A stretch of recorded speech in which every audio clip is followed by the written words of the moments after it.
Porters are what? Suffering. Market women are what? Suffering. Buyers are what? And drivers are what? Petrol mutumito ana. Mpacho petrol mutumito ana. There's a popular saying in Akan. It says that okonfoboni sikron say oyeden or timupi. Inti country broke, country no broke. Yenya yeden ye timupi. Inti this evening we want to listen to His Excellency John Dramani Mahama. The people of Ghana appreciated your leadership. The people of Ghana have really, really missed leadership. A young man asked me yesterday to tell you, His Excellency, that he has added visionary to your titles. After calling you Infrastructure King, he wants to add that you are a visionary leader. Indeed, what a sweet vindication. You have really been vindicated. So, Visionary John Mahama, Ghana is waiting to hear from you tonight. You have provoked fellow Ghanaians to say that he's going to speak to the nation on Sunday. So I'm sure he has his pen and paper tonight. He will copy from you, and then on Sunday, we'll hear what he will say.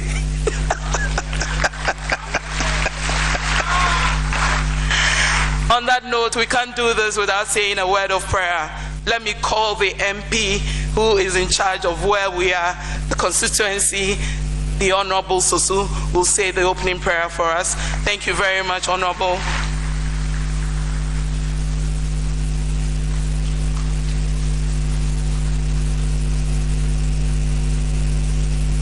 Please, shall we rise and pray?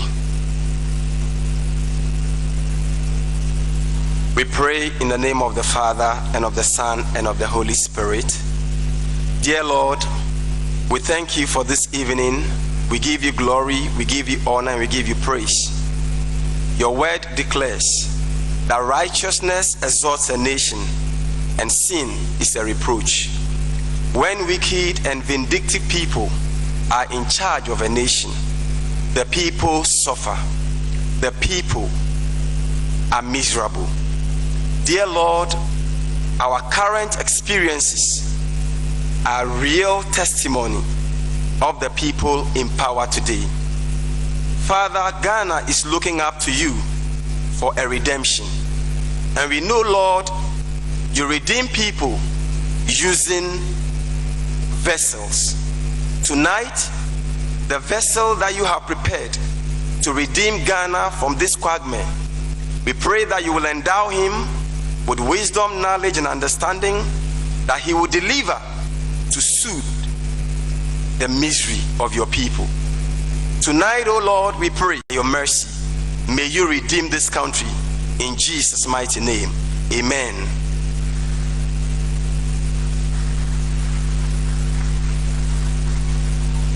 Thank you very much, the Honorable Member of Parliament for the Medina constituency. Thank you. We are very grateful. And then you have put us in the spirit. If you're watching us on TV or listening to us on radio, we are live on various radio and TV stations across the country.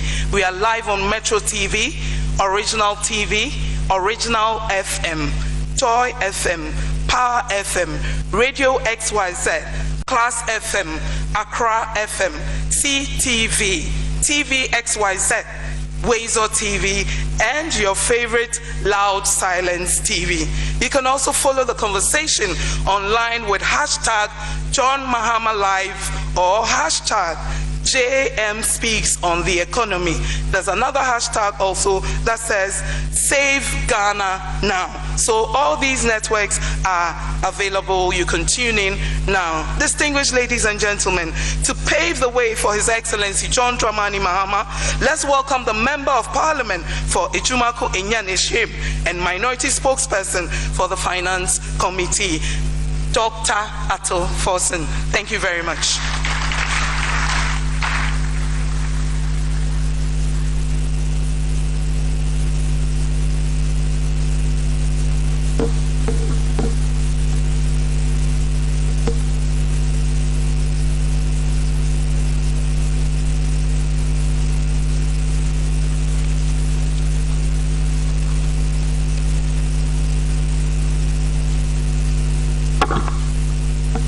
Good evening, ladies and gentlemen.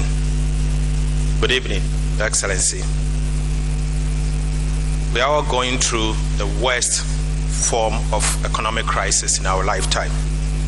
My duty today, or this evening, is to show how we got here, where we are going, obviously what occasioned the reason why we are where we are, and the consequences of the economic crisis we are going through.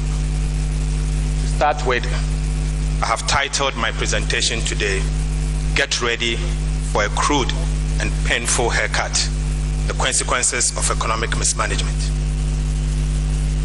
Colleagues,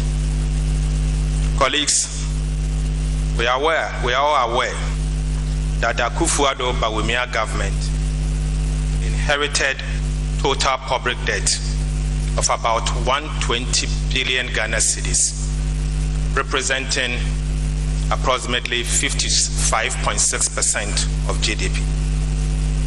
Indeed, we've also heard the World Bank in their latest prediction that Ghana's public debt will be 104.7% of GDP by the end of the year 2022. This obviously means that Ghana's public debt in nominal terms will be 522 billion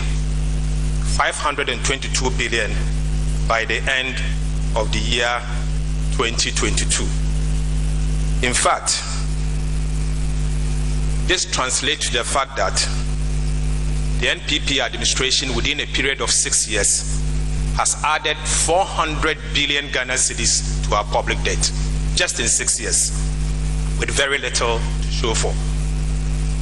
This also means that they have accumulated 50% of today's GDP in fresh debt. It is sad to note that if you look at today's public debt stock, the MPP alone had accumulated 80% of today's public debt, indicating that they are the largest in terms of the accumulation of public debt since Kwame Nkrumah. This government has successfully driven our dear country into the ditch by making our debt highly unsustainable to a point of no return. Ghana has been made poorer under this administration. Cocoa Board has accumulated over 14 billion Ghana cedis in fresh debt. ECG owes IPPs, independent power producers, over 12 billion Ghana cedis. Almost every single state-owned enterprise is insolvent. The situation is not only scary, but very worrying. Currently, the government owes contractors and suppliers about 100 billion Ghana cedis. And I will show to you, it will surprise you to know that about 10 billion Ghana cedis, representing a colossal amount of management. If this administration had heeded the wise counsel from the NDC, some civil society organizations, as well as well-meaning Ghanaians, I'm aware that we wouldn't be where we are today. This ineptitude and intransigence has occasioned the loss of confidence in the Ghanaian economy by the investor community. Businesses, as we speak, are moving to Ivory Coast and other neighboring countries. It will also surprise you to know that companies are shutting down and layoffs are becoming daily routine, with frequent devastating downgrades by rating agencies. The spreads representing the interest rate of Ghana's sovereign bonds have widened significantly in the international capital market and the domestic market. Today, if Ghana is supposed to go to the bond market, international bond market, we will end up borrowing dollar at 36%.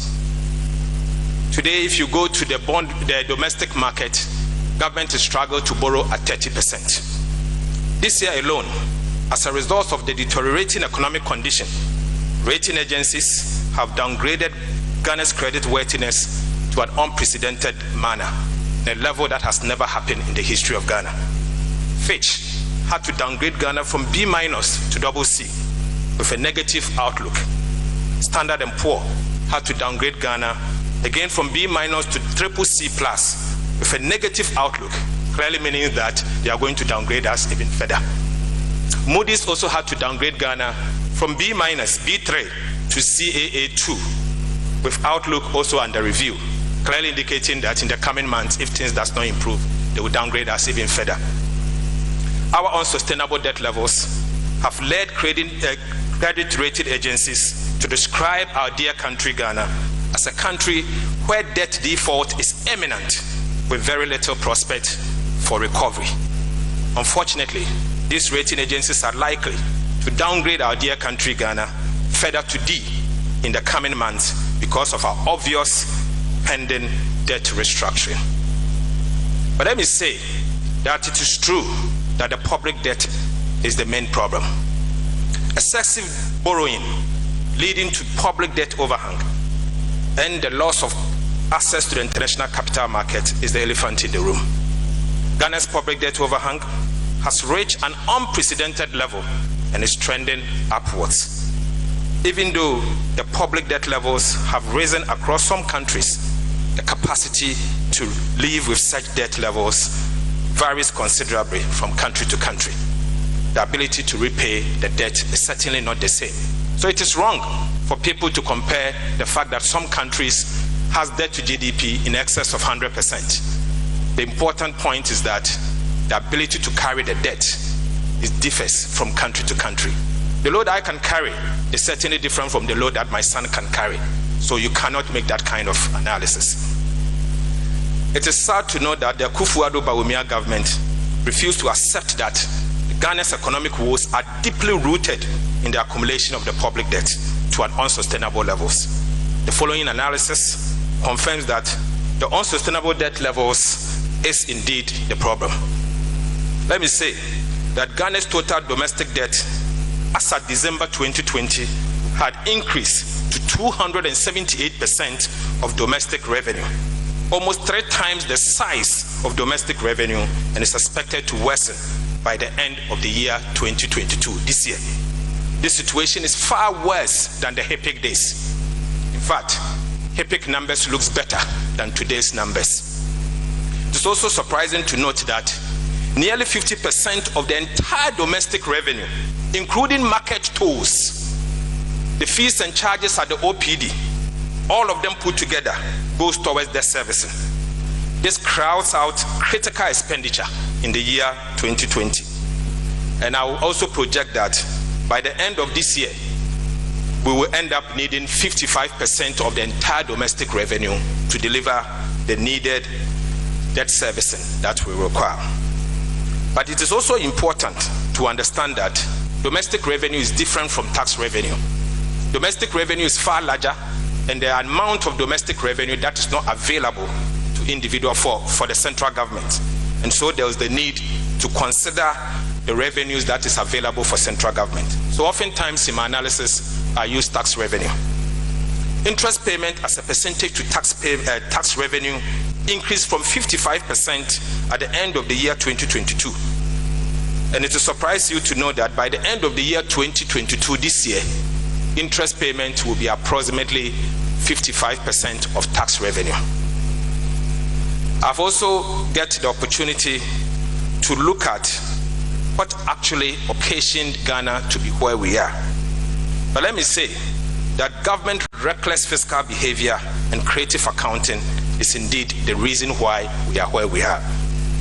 Creative accounting in the sense that government decided to hide critical debt numbers and national statistics from Parliament and to the world, obviously to create wrong impression that they are doing well.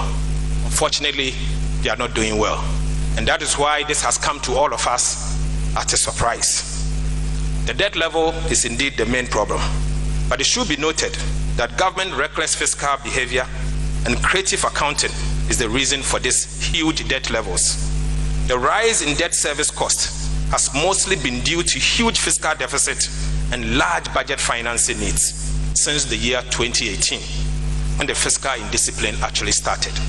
And let me say that huge fiscal deficit simply means that the government overspent more than its revenue in excess of what is acceptable. And then as a result, they had to borrow excessively to finance this huge fiscal deficit. As a result of this reckless borrowing, the government policy of one problem, one loan, that's how I call it, debt service cost is now exceeding 8% of GDP. This is a government that believes that every problem in the economy, they will have to go and borrow money to fund it. If you go to the president and say, Mr. President, I'm sick, I'm having a headache, he says, go and see the finance minister for a bond. They believe that everything has to be debt. Unfortunately, they have lost the way.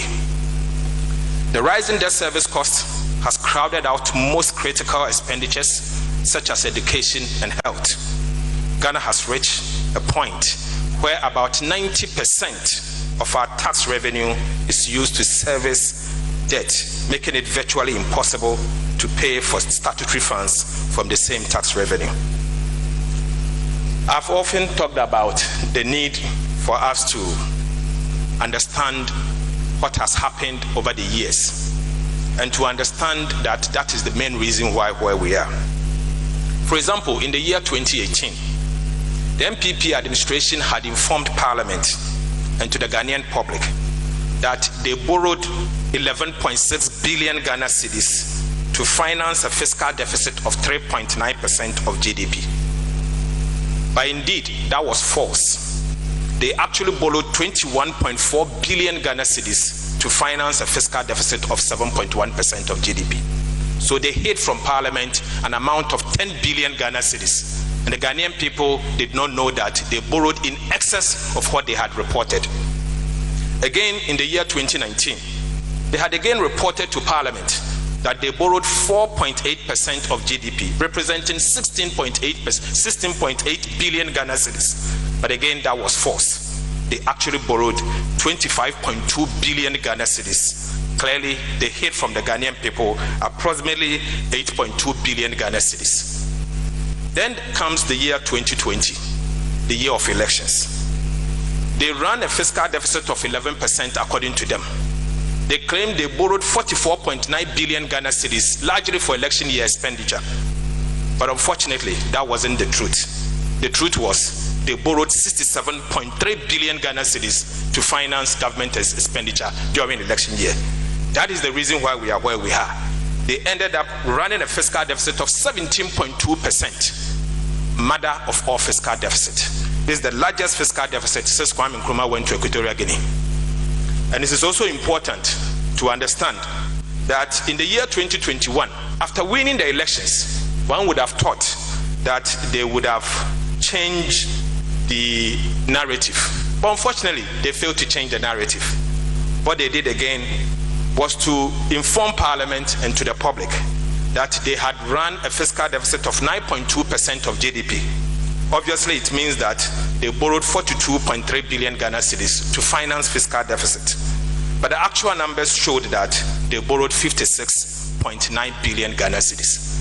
So if you track the fiscal part, clearly, all of us will see the fact that this government had run a fiscal deficit in excess of approximately 42% of GDP.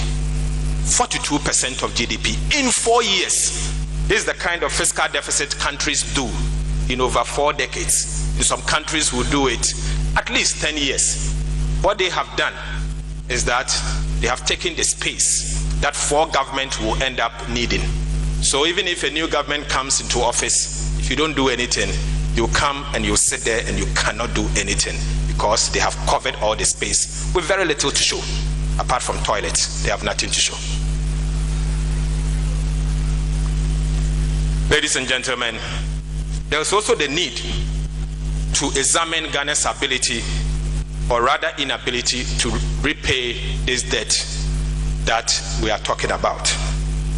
In the first 6 months of the year 2020, this year, according to the data that they presented to us in Parliament, Ghana's total tax revenue was 30 billion Ghana cedis. 30 billion Ghana cedis. During the same period, debt service obligation was 26.1 billion, representing 87% of tax revenue, leaving only 3.9 billion to run the entire nation for the period. So what it simply means is that they collected 30 billion in tax revenue, they ended up using 26.1 billion just to service our debt, obviously because of the way they have increased the debt. Government spent 17 billion on compensation of employees, representing wages and salaries of government workers alone for the same period. This simply means that the government had to borrow to pay for wages and salaries between January and June 2022. Government half-year tax revenue obviously shows that 30 billion was paid, but this was certainly not enough to pay for both compensation and debt service of 43 billion. So you collect 30 billion, but debt service and compensation was 43 billion. So clearly, you will have to borrow to top up before you can pay your staff, like teachers and nurses, and before you can service your debt. And you could see that this is the situation that we are in.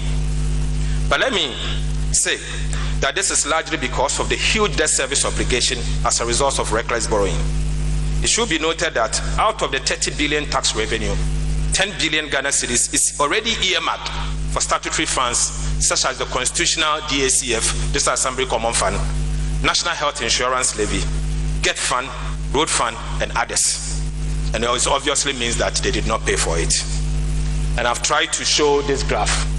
And what this chart shows is that the first one, you can see the one in orange, representing your revenue, and then two items in yellow representing your wages and salary of government workers, and obviously the fact that you have to service your debt. So you have 30 billion against 43 billion. How do you do it? You have to borrow more to pay your debt. So even the debt itself, you have to borrow money before you can service it. But remember that this 30 billion has 10 billion Ghana cedis for statutory funds. One of them is constitutional, District Assembly Common Fund. The others are legal, and you have to pay them, and the money is not obviously available. So if you are to be judicious with what the laws require, you have to put 10 billion aside. And putting 10 billion aside will mean that the only tax revenue that is available for the nation is 20 billion Ghana cedis. So out of the 20 billion Ghana cedis, you had to borrow additional 23.1 billion Ghana cedis before you can service your debt and before you can pay your wages and salaries. In fact, in simple put, the 20 billion is not enough to service your debt. So you had to borrow more to service your debt. So no wonder today as we speak, District Assembly releases are not going, GET Fund is not being paid, National Health Insurance is dying, and everyone else is dying because the money is simply not available. Colleagues, Ghana has indeed inevitably reached a point where the interest of the creditor and the public has collided, and this is important. Creditors including treasury bill holders, bond holders, term loan holders, government contractors, and etc. definitely want to be repaid according to the terms of their finance agreement or contract. On the other hand, the public, you and I, want pensions to be paid, health care to be provided, roads to be maintained, children to be educated. But the truth is, Ghana cannot currently afford to repay its debt obligation according to the finance agreement and provide public goods at the same time. That is the stark reality. Ghana is simply insolvent. In other words, bankrupt. That is the sad reality. But it's also important for us to understand and to diagnose the problem as it is. The problem we face now has to do with insolvency. It has nothing to do with liquidity. And we should understand that we have an insolvency situation at hand, and there's the need for us to confront it head on. And to our senior citizens here, you recall that under Achampon, we had to contend with Yentua. Today, we have seen Achampon reincarnation in the West form called Yentumintua. That is where we are.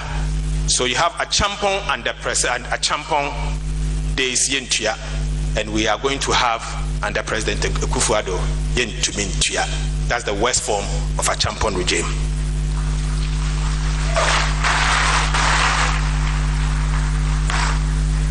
this is possible. A clear-cut distinction between insolvency and liquidity, yentua and yentumintua, is possible, since borrowing cost and market access depends on the word insolvency. Ghana is currently suffering from what I call sovereign insolvency stress, SIS, which means that we are facing the following: loss of market access, high and rising borrowing costs, rapid depreciation of the Ghanaian cedi, high inflation, default staring at Ghana, and there's low fiscal space. Our debt situation has been unsustainable since 2021. Ghana is currently insolvent or bankrupt and cannot repay its debt. The situation is not, and I repeat, not liquidity. But you see, when you, as I said, you are confronted with a default staring at you, oftentimes people take this lightly. But we cannot take this lightly. You will need to understand the kind of default that you will have to contend with, whether yentua or yentumintua. The two are not the same. One is liquidity and one has to do with insolvency. But let me say, and each one has different medicines. So you cannot use medicine A to treat ailment B. It should go according to plan. First, if the default has to do with soft default, in other words, liquidity, or yentua and achampon, it's something that creditors are quite friendly with. But when the default situation that you have to contend with has to do with insolvency, in other words, the kind of default that creditors are unfriendly with, yentumintua, where we are now, then you will have to look at it and understand and take the right medication.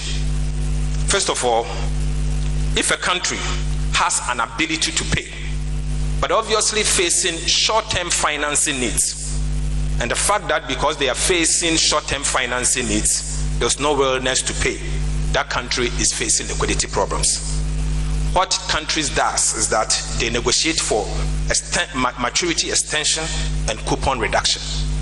Maturity extension in the sense that if the debt is due today, they come to you and inform you that because of problem A and B, I cannot pay the debt today, so I will pay next year. And then the second point is they do what we call coupon reduction. Coupon simple means interest rate. So they come to you and say to you that the interest rate of 15%, I can't pay because of the problem that I'm in. So I will want you to accept, say, 5%. What this simple means is that, and if you track country to country, those who have gone through this, it means that the investor will lose approximately 20% of his or her investment. 20%. But that is not what we are in. Our situation is far worse than the yentua. And as I said, our situation is yentumintua. And if you have to contend with yentumintua, hard default, the first thing you need to understand is the level of your debt. We all know, and you can see there, we all know that our debt situation is such that we will have to look at the debt levels. The debt levels, as we are talking about today, everyone has confirmed that Ghana's debt is unsustainable. In fact, it means you have solvency problem.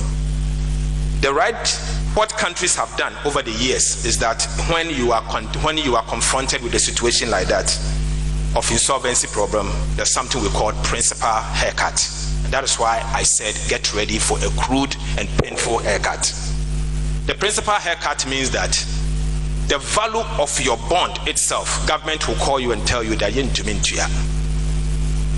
And so you have to accept a haircut, a baba, to shave you off, even if you have no hair, about 60%. 60% of loss is going to be you have to contend with. But there are some good news and the bad news. There are typically 5 ways to deal with unsustainable debt situation. And every country has to go through this if you are confronted with unsustainable debt. You either grow out of the debt, which this administration unfortunately had not been able to do.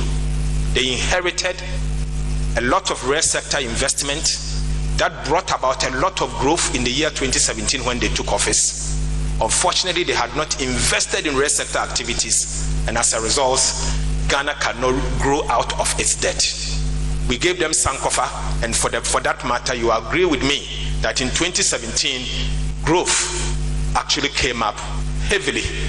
Revenue came up heavily, and that is why in my analysis, I have said that 2017 numbers was good. It was good because of the work His Excellency John Mahama and his administration did, and not because of what they did.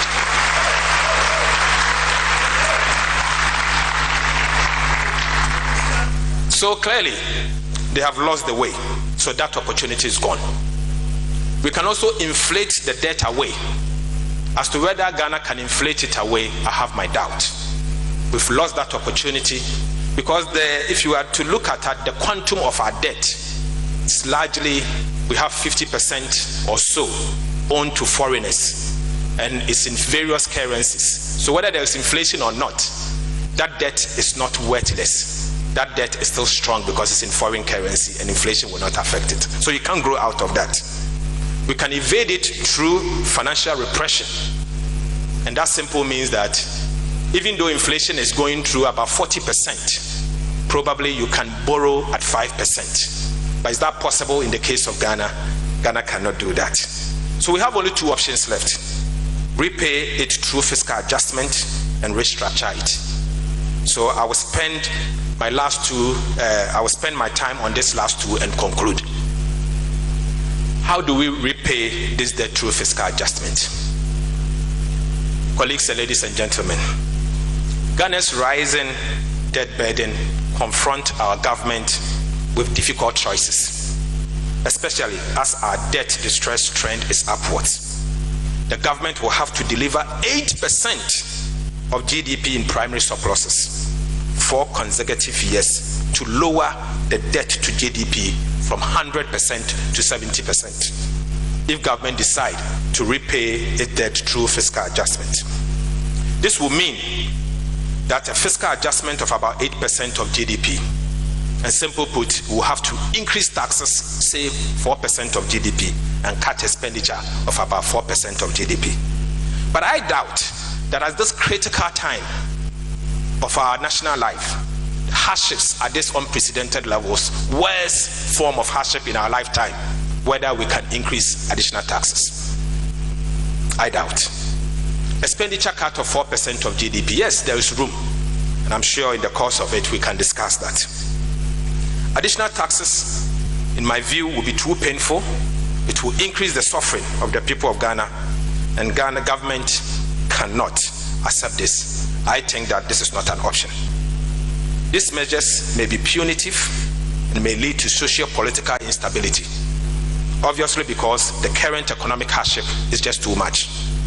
If the government had listened to us in the year 2021, when my good self, the Honorable Haruna, the Honorable Muntaka, and our colleagues came here in UPSA and had the opportunity to invite the minister responsible for finance and to inform them that Ghana's debt has reached an unsustainable limit, so they should start the digging.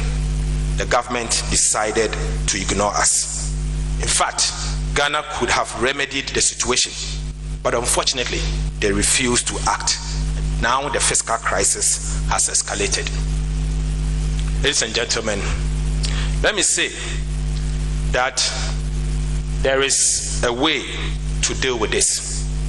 At the time that we had informed them, clearly our debt levels was 80%. All what they should have done was to do a primary surplus of 2.7% of GDP.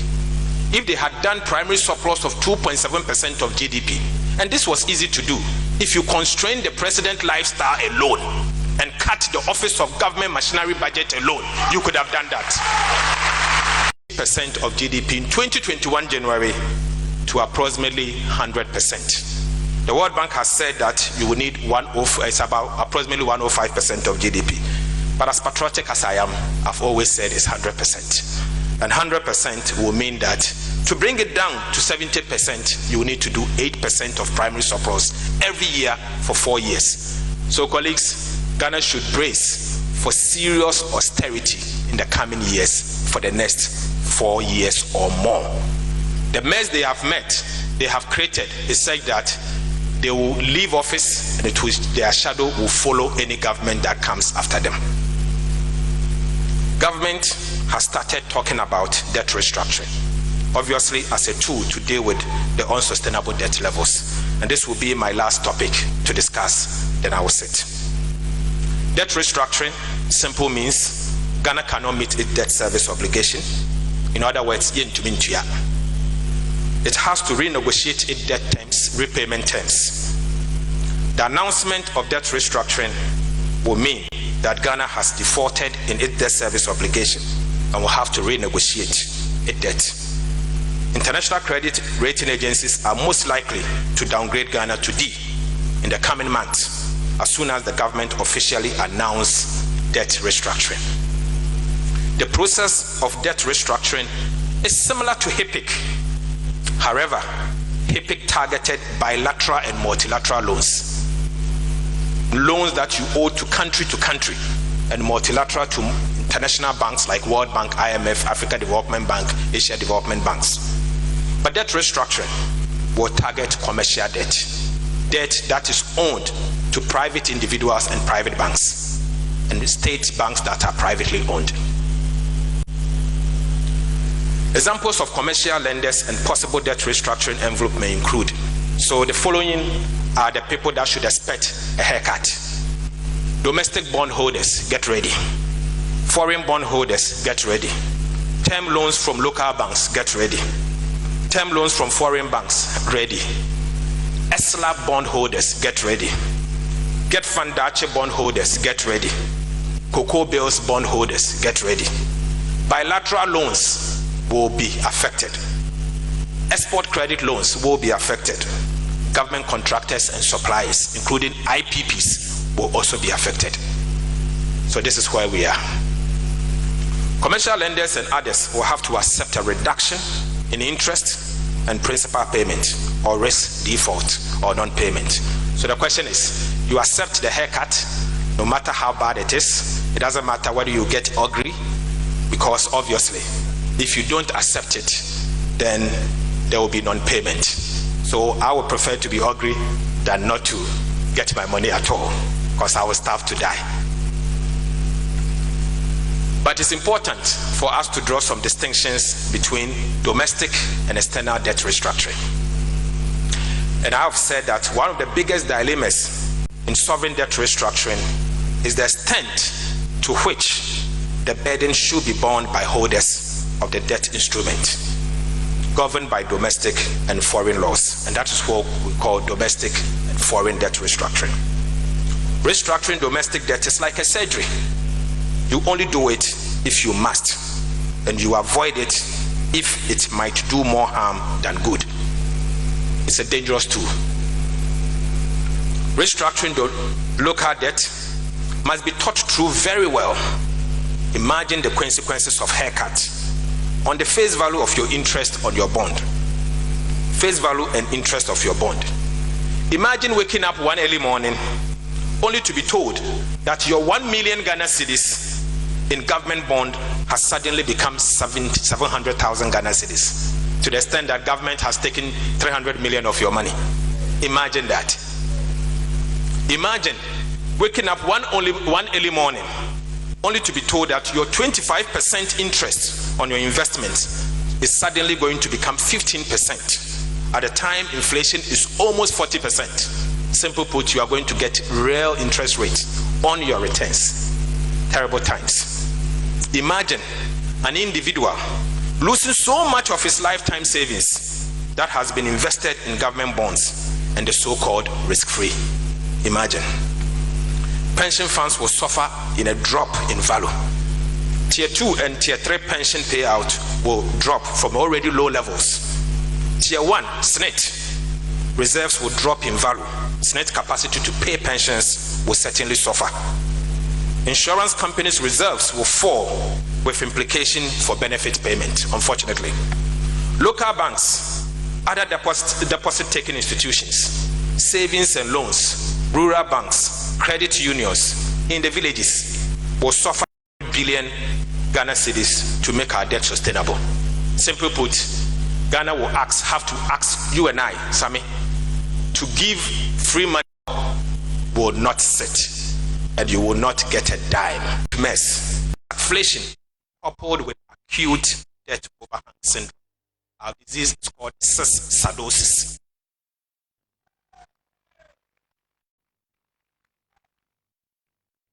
Honestly, we are in a big mess. If the economic hardship and the haircut find you, remember, it is as a result of the ineptitude of Alhaji Bawumia and his economic management team. There's a Chinese proverb that says, he who blames others has a long way to go on his journey. He who blames himself is halfway there. And he who blames no one has arrived. Thank you very much. Thank you.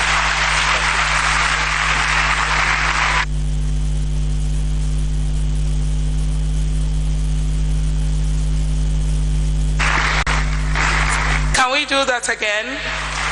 Thank you very much, Dr. Atoforsen. Please take your seats. Are you not scared? That's scary already. Dr. Atoforsen is minority spokesperson on finance. Thank you very much. That was very competent and a presentation about the consequences of our economic mismanagement, and I'm sure that our opponents have been all talk but no action, with multiple crises piling up on top of each other. They are still absolutely clueless, and I mean clueless, about what to do next. The good news is that the visionary John Mahama is willing to share some ideas with them.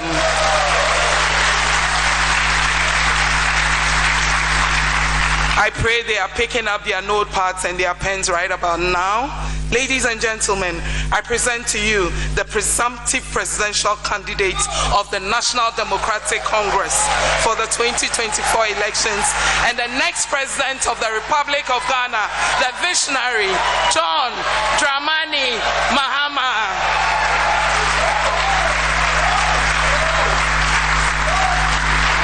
Thank you very much.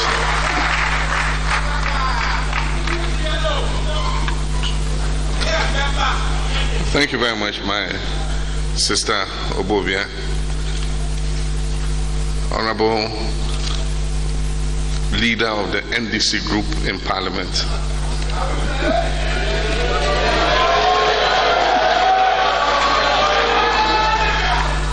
Our parliamentary colleagues, party colleagues, my wife Lodina.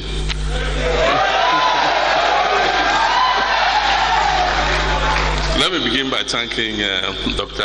Atoforsen for that very impressive and very concise and accurate presentation on the dire economic situation that we find ourselves in as a country. And I say good evening to everyone who is joining us from wherever you are in the world, and especially to those of you who've made time to join us here at the UPSA auditorium as we talk about building the Ghana we want. Dr. Atoforsen's presentation has laid bare the stark and objective yet depressing reality of our country today, how we got here, and the dreadful consequences that it has spawned. I'll begin by talking about Ghana's economic situation today, just to recap some of the things that he has talked about. Ladies and gentlemen, in the last few years, our economy has lurched from crisis to crisis, ultimately resulting in the most debilitating living conditions in several decades. Within a space of 10 months, our currency, the Ghana cedi, has depreciated by over 62% against the US dollar, which is the highest level we have ever reached in recent memory. Our public debt is projected to hover around 522 billion Ghana cedis by the close of this year, with a corresponding debt to GDP ratio of above 100%. Indeed, as Ato said, the World Bank puts it at 105%, 104%. The debt service obligations rising from this is monstrous and is making it impossible to provide financing for almost all sectors of the economy. The wage bill has gone up due to unbridled recruitment into all sectors of the public service, resulting from a poor capacity of the private sector to mop up the teeming youth graduating from all levels of our educational system. Worse still, Ghana has been classified as a country with the highest likelihood of debt default, which reflects the multiple downgrades that we have suffered recently by international credit agencies. As it stands, we remain firmly shut out of the international bond market. Inflation is almost hitting 40% and is set to even rise higher. Amidst all the contestations about the credibility of the method that is applied for determining inflation, some finance and economic experts believe that the reported inflation numbers, as with other economic indices, are worse than the published narratives. Ghana is on record as having the highest food inflation in the world at 122%, notwithstanding the much touted but grossly mismanaged Planting for Food and Jobs program. We're grappling with treasury bill rates of about 30% as local investors in our financial instruments suffer huge risks associated with lending to government.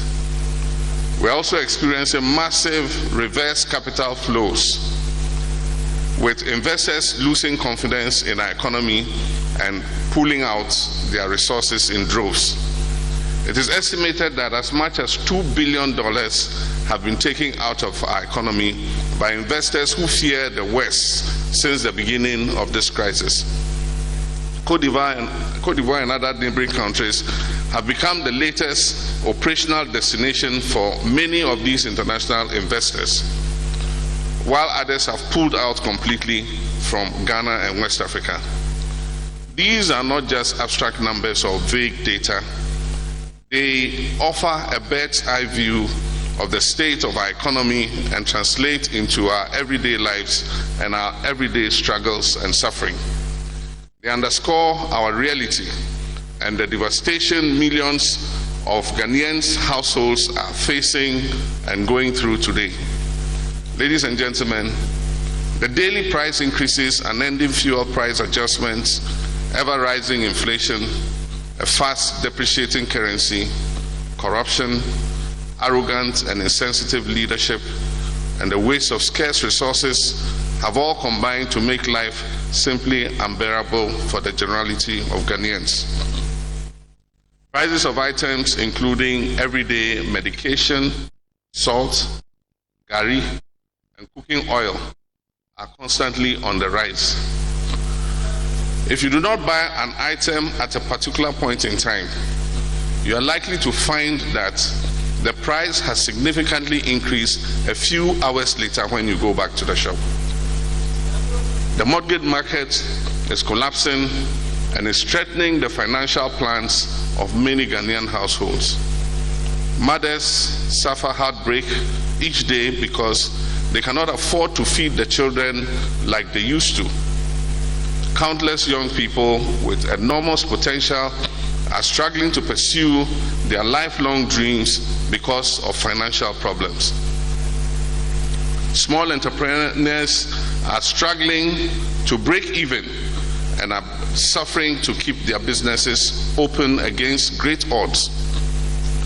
This is not just an installment in cyclical hardship, and we should not pretend that it is. Investments have been lost, businesses have been destroyed, the pharmaceutical sector threatens to increase prices further and are threatening to reintroduce the obnoxious cash and carry system. People have been struck by sickness and are unable to seek medical attention due to prohibitive costs, and regrettably some of them have paid the ultimate price. The standard of living, purchasing power, life savings, and quality of life of ordinary Ghanaians is depreciating by the day. Many are terrified that tomorrow may be worse as they struggle with uncertainty of our current situation. The signs of this crisis have been there since 2018, when alarming increases in our public debt levels and huge expenditure overruns became apparent. The NDC did not keep quiet. When it became obvious that we were heading for the ditch, we spoke up. We advised government. We made suggestions. I even asked government to desist from the creative accounting through which the Finance Minister, Ken Ofori-Atta, was selective in presenting budget data and thereby creating a picture that was rosy but was far removed from reality. All these fell on deaf ears. Government became ever more brazen and reckless and moved mismanagement of this economy to dizzying heights in the run-up to the 2020 elections, amidst boastful claims that they were the best managers of the economy. Immediately after the elections, it became clear that we had been thrown into a bottomless pit of debt round our necks, staggering budget deficits, and a rapidly deteriorating fiscal position. The looming disaster at the time required an urgent response. And even as the crisis deepened, earlier this year, we in NDC besieged government with many prescriptions, which are articulated in the Ghana at the Crossroads speech in May this year. And I urge government to seek multilateral assistance urgently. Among others, I also called on President Akufo-Addo to expeditiously convene a national dialogue on the economy, at which the best and brightest minds of our nation would be brought together to huddle and formulate a robust response to the challenges confronting us. I guess that is too late now. I re-echo demands by Ghanaians that the Finance Minister and the Chair of the Economic Management Team, who have been primarily responsible for this economic catastrophe, should be relieved of their positions to breed confidence among stakeholders and offer the economy a new lease of life.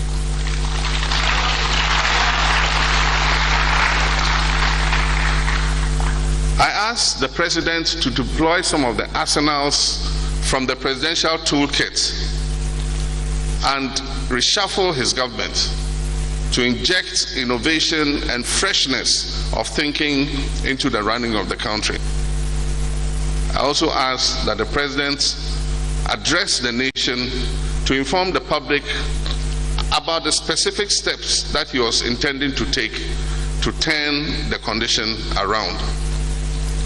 This address was meant to calm the anxiety of the investor community and rally Ghanaians behind any such effort that he was willing to take. Regrettably, the President dug in and failed to do any of these suggestions. Let me note that since this event was advertised last weekend, I have been made aware that the President intends to address the nation sometime over this weekend. It is my prayer that his words would strike the right chords in the hearts of Ghanaians. Since my speech in May, the situation has spiraled out of control and the effects have been calamitous for all of us. There is a temptation to say, "I told you so," and that temptation is very strong. But we do not believe that this is a time for vainglorious pursuit of vindication, and neither is there room for gloating over the current predicament.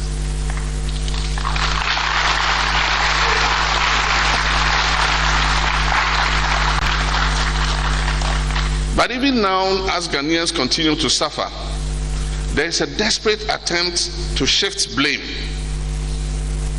In almost robotic fashion, governments and its hirelings recite the same verse in unison, that we are in this perilous situation only because of COVID-19 and the Russian-Ukraine war.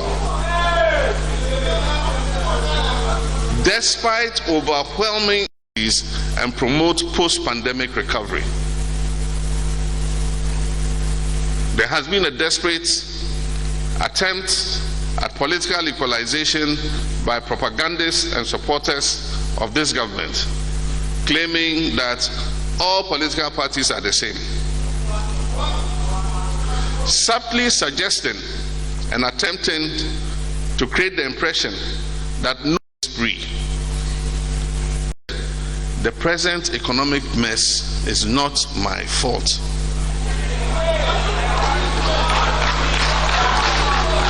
Refuses to accept responsibility. For emphasis, the biggest blame for the current tragic situation in which we find ourselves lies with the very people charged with managing the country, and not with the pandemic, not with any war in any country, as has been unprofessionally posited. And Ghana has been treated as an experimental playground or a family heirloom. And I regret to say this was all avoidable. Things could have been different, and I've remained very convinced that they could have been different. Ladies and gentlemen, I want to restate what I have said over the years. We are ever ready and willing to share pragmatic steps that will help put our nation back on track.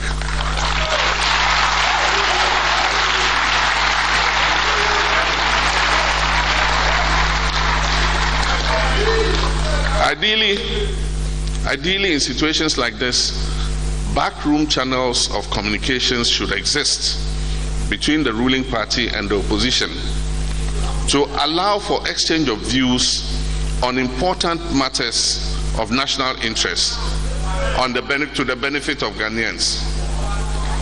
Unfortunately, that has not been the case under this government, for which reason we in NDC are compelled on almost all occasions to engage the people of Ghana directly on some of the things we believe ought to be done to mitigate the untold suffering of our people and get our economy back on track. Even though government has requested for an IMF program, the lateness of the decision and the extent of economic decay means that an early approval of a fund program could prove elusive. It may take a couple of more months before an agreement is reached on a program between Ghana and the fund. In the meantime, there is a need to stem the rapid decline in the economy and reduce the unbearable hardships Ghanaians are going through. It is for this reason that I intend today to dwell more on solutions, as the state of the economy and the current fallouts are very well known to all of us. We have already put out an 11-point proposal that could have arrested the decline before we got to this critical point. Many of these proposals were outlined in my Ghana at the Crossroads speech in June and are still relevant and can be implemented, even though belatedly, to help address the problems we face. Many months after government reluctantly decided to